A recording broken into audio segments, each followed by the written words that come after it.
The Honorable Commissioner here kindly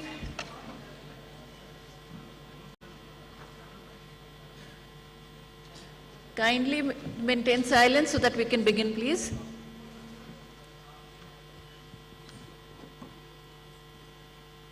Good morning and welcome to this press conference by Election Commission of India. Seated before you are the Chief Election Commissioner of India, Shri Rajiv Kumar ji. To his right is Election Commissioner Shri Anup Chandra Pandey ji. To his left is Election Commissioner Shri Arun Goyal ji. We are also joined by Senior Deputy Election Commissioners Shri Dharmendra Sharma ji, Shri Nitesh Vyas ji, Deputy Election Commissioners Shri Ajay Bhadu, Mr. R.K. Gupta, and I am DG Media Shefali Sharan. Sir, I would request you to kindly make your opening statement and thereafter the floor would be open for their questions. Thank you. Thank you, Shefali ji. Honorable Election Commissioner Shri Anup Chandra Pandey ji on my right and Shri Arun Goyal ji on my left, senior officers, DCs of the Commission, friends from media present here. First of all, very good morning. We have gathered here to announce the schedule for the Karnataka election and the by-elections. You may recall that after the successful and peaceful conduct of elections in the 3 states of the Northeast, just early this year, it is now time to move to the southern part of the country. What a stark difference in terms of geography, culture, and varied challenges that we have in 2 different sets of states where we are doing the elections. The challenges in Northeast were very different than what we have in Karnataka. But what remains consistent and constant is our commitment to deliver a free, fair, transparent and inducement-free election. So be it Northeast, South, across the length and breadth of the country, we are committed to do it. And you may recall that the challenges in the recently held elections were more in terms of controlling the violence, handling the tough topography, making the logistical arrangements, making machines move, the electoral machinery move. Whereas in Karnataka, the challenges are of different nature, which I will elaborate. Well, you eagerly must be waiting for the schedule straightway, but just give me 15 minutes, 10 to 15 minutes to tell you the basics profiling. The term of Karnataka Legislative Assembly is till 24th of May 2023. So we have to complete the entire process before that. There are 224 assembly constituencies, of which 36 are reserved for the SCs and 15 are reserved for the STs. Let me just also tell you the electors' profile in the state, because a healthy electoral roll is a prerequisite and a foundation for any election activity and an exercise. Total electors in the states are 5.21 crores, of which male electors are 2.62 and female electors are around 2.59, almost equal. And during the SSR exercise which we completed, the Commission laid special emphasis on the, as I have been repeatedly saying, on the inclusive part of the electoral roll and also the human part of the electoral roll. What does it entail? It means we laid special emphasis on registration of new age voters between 18 to 19 years, women, transgenders, persons with disabilities, and also in Karnataka on the particularly vulnerable tribal groups, who are the disadvantaged groups. If you look at any human development indices, the particularly vulnerable tribal groups are the one who are at the lowest of the ladder. So we said we'll have a special outreach. I'll touch on that in one of the slides. The role gender ratio in the state stands at 988, which is very healthy. And the copies of the electoral rolls, including the process by which it was prepared, have all been shared with the political parties. And the involvement was at every stage. So friends, senior citizens and PWDs, as we have been putting a special emphasis on this part, and it's important in case of Karnataka because it will happen first time in Karnataka. The total number of 80 plus electors is 12.15 lakhs. So you would see that it's a increase of 32% from the 2018, and they also includes 16,976 proud electors who are 100 plus. We'll be having a special outreach for all of them. The persons with disabilities, as you would see, a sharp increase because of our focus, has increased to 5.55 lakhs. This is an increase of close to 150% over 2018. And you may ask me how it has happened. It's the social justice departments of the states give scholarships to various persons with disabilities.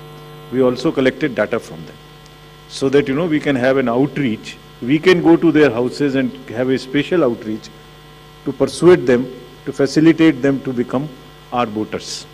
And this is the result of that. And through your medium, we would like to welcome them, pay our gratitudes to all the senior citizens and the persons with disabilities, transgenders, to please come and participate with all vigor in the election, and we are having a special attempt for that, which includes that for the first time, this facility for voting from home would be available in Karnataka to the 80 plus voters and also to the persons with disabilities. It has been a very successful and very reassuring and very happy experience for all of us in the commission. To just report through you, in recently 5 state elections which we have had recently, Himachal, Gujarat, Tripura, Meghalaya and Nagaland, over 73,200 persons with disabilities and 80 plus senior citizens, we have been able to go to their house and take their votes.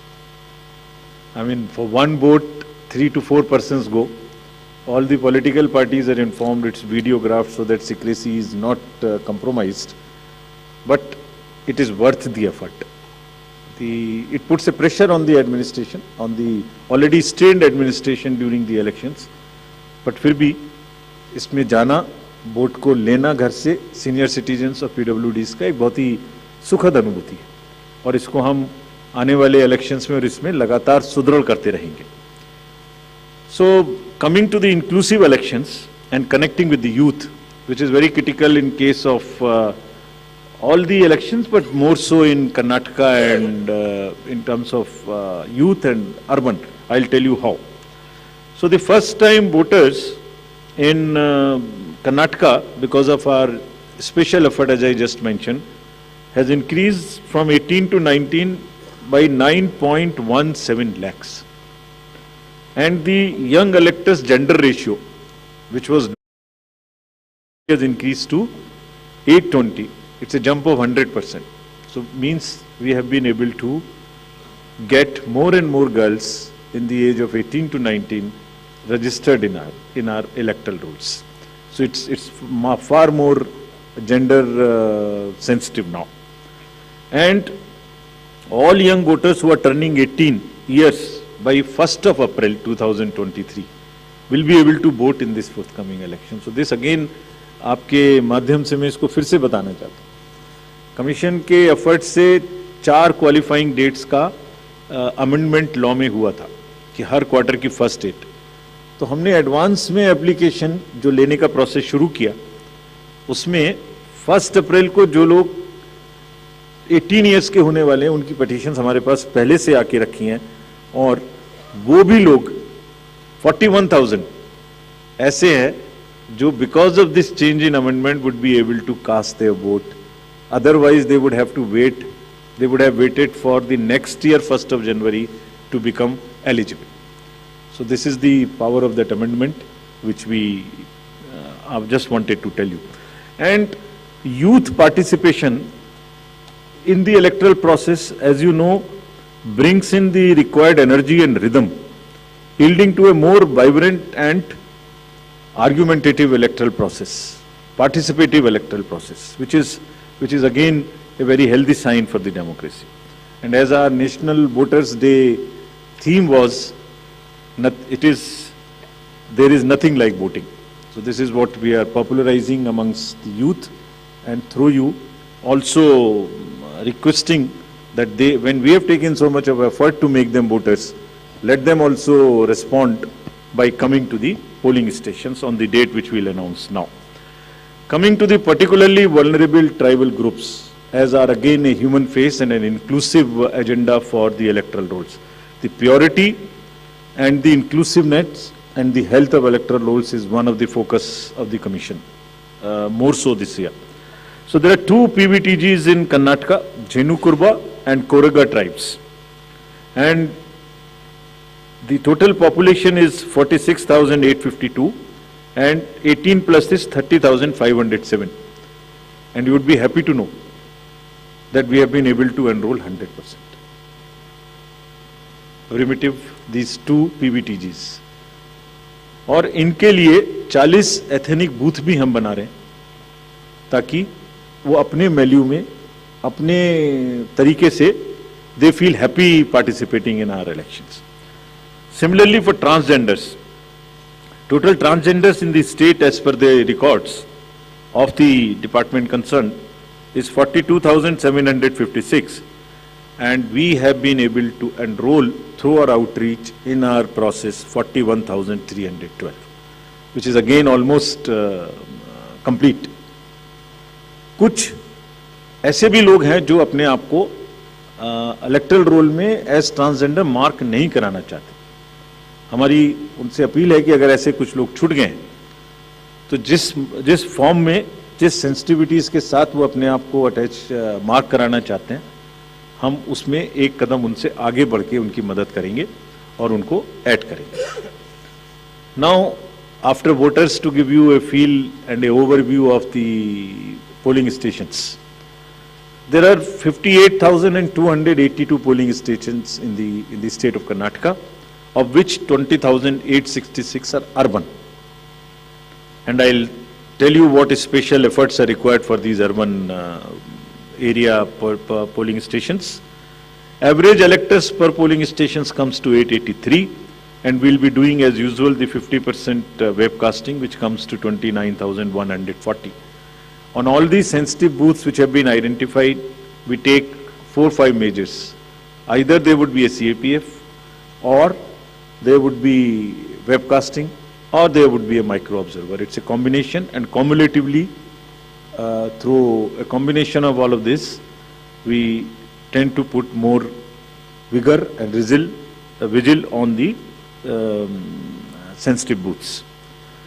For enhanced voter experience, how do we ensure that voters feel happy, want to come to the booth and take part in the festival of democracy? There would be close to 1,320 polling stations which would be managed exclusively by the women. ये भी उनके हर election में हम कर रहे हैं, उनके एक एम्पावरमेंट का भी पार्ट है. There is a feeling that yes, we can do it, and election exercises in the even remote places. There were booths in the recently held elections which were all managed by the women, including the security personnel. और इसी तरीके से 240 polling stations would be model polling stations जिसमें eco friendly और green booths उनको बनाएंगे. और ये भी एक नया प्रयास शुरू किया है कि जब यूथ नहीं आते हैं वोटिंग में, तो हम पोलिंग स्टेशंस को भी अपने यूथ जो एम्प्लॉयज़ हैं उनसे मैनेज करें. तो जो भी यंगेस्ट एम्प्लॉयज़ हैं, जिस डिस्ट्रिक्ट में जो भी अपॉइंटमेंट्स रिसेंट हुए हैं, उन्हीं को ट्रेन करके उनको भी एम्पावर कर रहे हैं. तो इसलिए 224 such booths would be set up, which would be managed by only the youngest possible the employees of the government, and 100 booths would be managed purely by the persons with disability.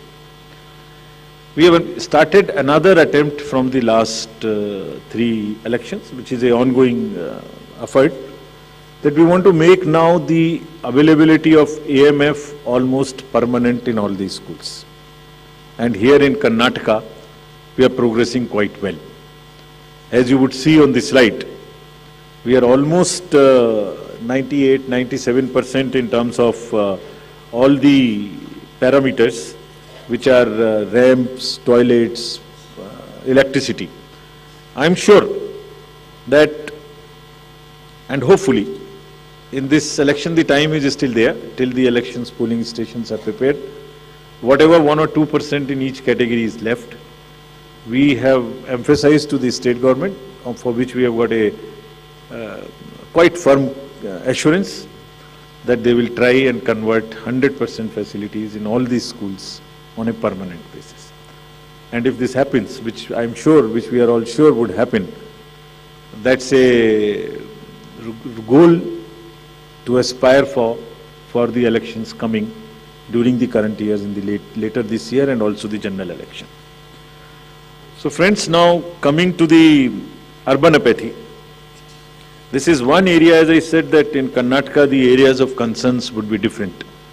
So urban apathy is one, and money power is another, which will come to after this. So in urban apathy, the total voter turnout in the state is 72.4 in 2018. Against this, as you know, the overall country, if you look at the 2019 general elections, तो जो 20 top के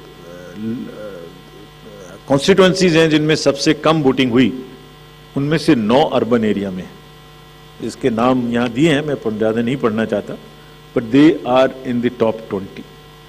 And if you look at the Karnataka, तो जहाँ 72% voting है, वहाँ बेंगलोर के south, north, central और बंगलौर में वो वोटिंग काफ़ी कम है. 57, 51, 53, 55, 57 as against 72. And another disturbing trend is that it is reducing even from the earlier election, 2013 election. It was even more in 2013. It is reduced in 2018. So when we went there, we did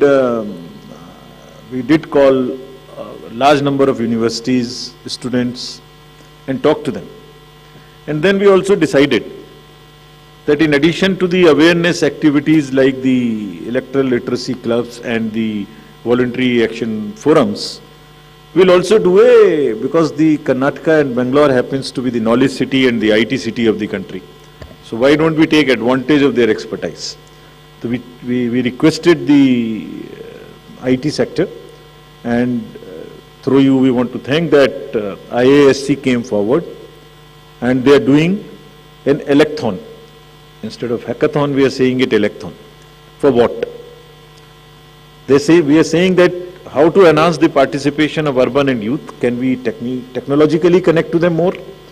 Can we do outreach in a different way? And how to ensure the registration of new voters more and more? We don't have to work so hard. Is there a problem with our software? Is there a way we can motivate them to do it? How can, from the universities, or from the colleges, schools rather, from the 12th, almost everybody becomes 18. 12 years, 12th class when you pass plus 5 if you add, so mostly 17, 17 and a half and 18. तो आप vote तो देना शुरू कर रहे हैं, but आपको एक कमिटमेंट की जरूरत है. तो इस इलेक्ट्रॉन में हमने ये भी रखा है कि device A solution that how can it boost voter turnout on the election day. और उसका भी एक मेथड हमने और अपनाया, वो भी आपको मैं अभी आगे बताऊंगा. ये कितनी इंस्टीट्यूट्स हमारे साथ इसमें जुड़ गई हैं. Indian institute of technology, Indian institute of science, large number of startups, large number of IT professionals. So we are thankful to all of them. And 47% have added on working on how to do the registration free. Some are working easily. Some are working with us on how to make the youth turn out on the day of election. So this result we will again share with everybody when it comes, the solutions when they are given, and जो आने वाले election से उसके लिए हम लोग समझते हैं कि ये एक हमें ऐसी टेक्नोलॉजी या ऐसी आउटरीच बताएगा जो उनकी समझ में आती है, because it's a place where you have most of the educated youth and the urban areas. As regards the candidates, you are all aware, just to repeat the same thing, the know your candidate and the affidavits, all this are available on through the technology. Knowing the candidate is possible through the Know Your Candidate application. And for political parties, these applications are helping them to file the nominations online and to also apply for the entitlements which they have in terms of passes or in terms of booking the grounds for the election rallies, etc. And it is all strictly, everyone has been instructed to follow first in first out principle. जिसने पहले apply किया उसका digital trail उसमें रहेगा. ऐसा नहीं कि apply एक पार्टी ने किया और आपने दूसरी पार्टी को जगह दे दी. नहीं, it is a fair and level playing field which they have to ensure. C vigil app की काफी प्रचार कर्नाटका के इलेक्शन में किया है, बिकॉज ये वहाँ बहुत रिलेवेंट है. Because what new challenge we found in Karnataka is, in addition to the youth and urban apathy, is the money power.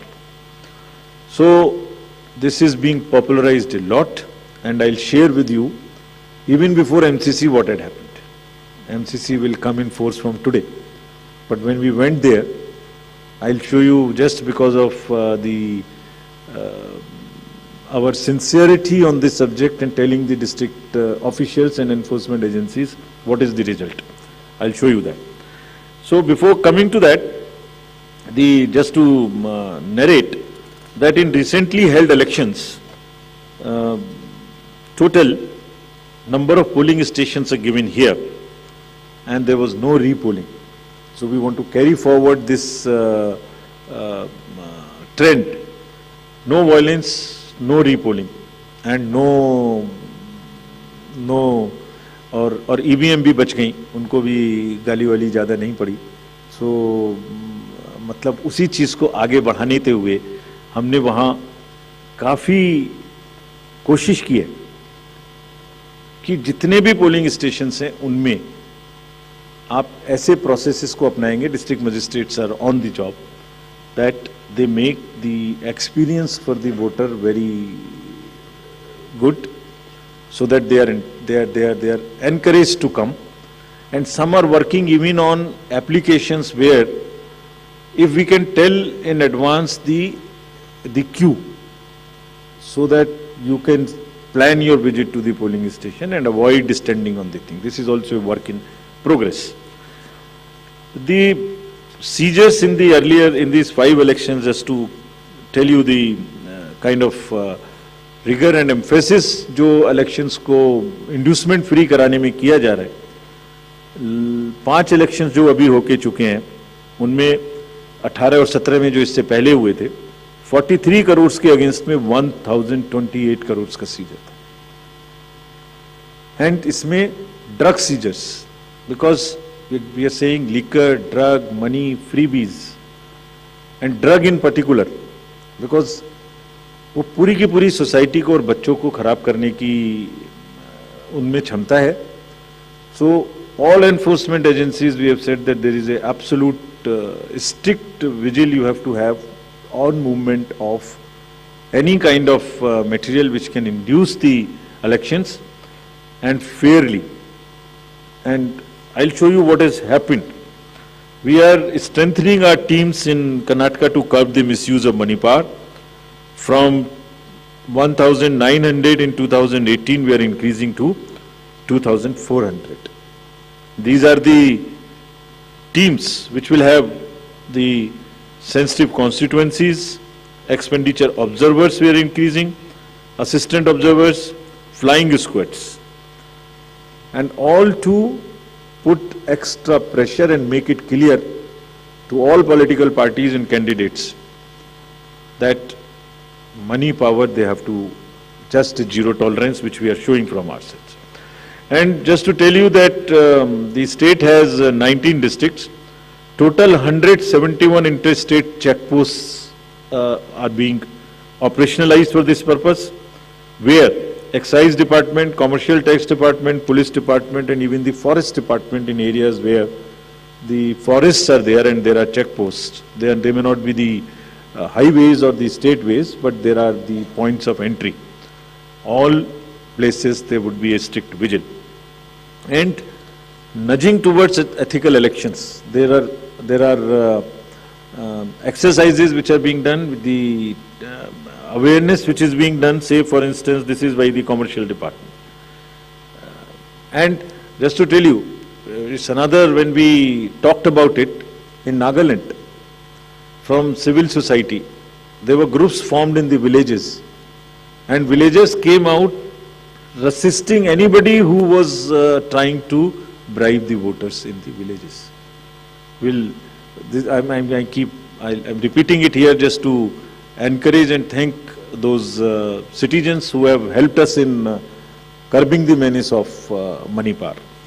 And you see, we have directed all the enforcement agencies, which include the state police, state excise, narcotics, coast guards, ED, airport authorities, state level committees, bankers committee. What is their role, just in brief? जितने airports हैं वहाँ और जितने landing air strips हैं, even choppers, they will all landings will be checked, so that there is no way that they can be used for movement of any kind of what you call the money or something. इसी तरह से जो check posts और special highways which have been identified, and godowns which are in under the commercial taxes department, warehouses, liquor, all have been mapped, so that there is no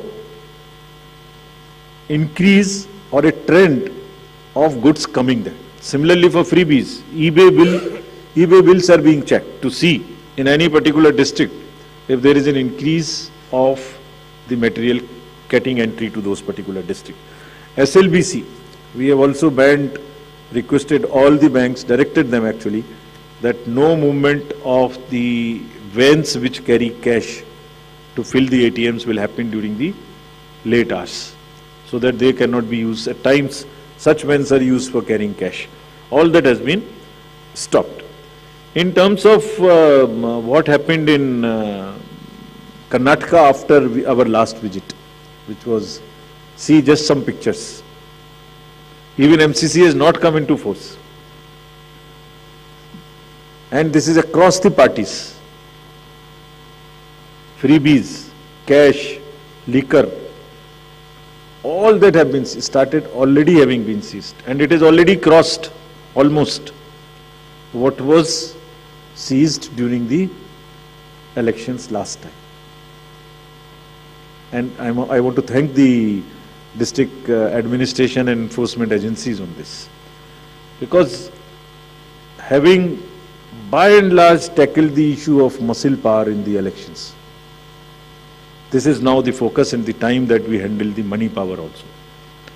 And before MCC comes into being, because हमने उनको यही कहा कि MCC का मुहूर्त क्यों देखना है, आपके पास तो सेक्शंस हैं आईपीसी की, अगर कोई भी ब्राइब के लिए वोटर्स को इंड्यूस करने के लिए अगर अभी से सामान लेके आ रहा है, उस पर कैंडिडेट का नाम लिखा हुआ है बैग के ऊपर, कुकर के ऊपर रखे हुए हैं ये गोडाउन, इसमें देखिए आप लिखे हुए हैं, नाम भी लिखे हुए हैं, तो उसको सीज करके उस पर क्रिमिनल केस करने के लिए एमसीसी की जरूरत क्यों है? And thankfully all of them have responded and we are sure that this will peak now. And again through your medium we want to say that citizens also help us by using C-Vigil more and more, and it is our guarantee that in 100 minutes we will not only reach there, we will also report back saying as to what had happened. So friends, now coming to what you have been waiting for, the schedule for the Karnataka Assembly elections for 2023 would be like this. The Gazette notification would be issued on 13th of April. Last date of making nominations would be 20th of April. Date of scrutiny would be 21st April 2023. After that, the withdrawal of the candidature can be up to 24th of April. The polling will take place on 10th of 5 in single phase, and day of counting would be 13th of May. So this is the schedule for the Karnataka elections. There are also some by-elections which are due in the country in various legislative assemblies and parliamentary constituencies. So we are simultaneously announcing the by-elections also. So the by-elections will take place for the assembly in Odisha, Jharsuguda, in UP, in Suar, UPAC 34, 395 Chanabe in UP, Soiyong in Meghalaya in 23, and also in the parliamentary constituency number 4 in Jalandhar, Punjab. So this will fill up all our vacancies till February 2023. So this is the schedule, and I once again, before ending, through the friends from media, I want to appeal to all the voters of Karnataka, young, urban areas, rural area, PVTGs, women, transgender, PWDs, senior citizens, to please come forward and take part in the Festival of Democracy. Thank you very much. Thank you, sir. We'll now be able to take questions.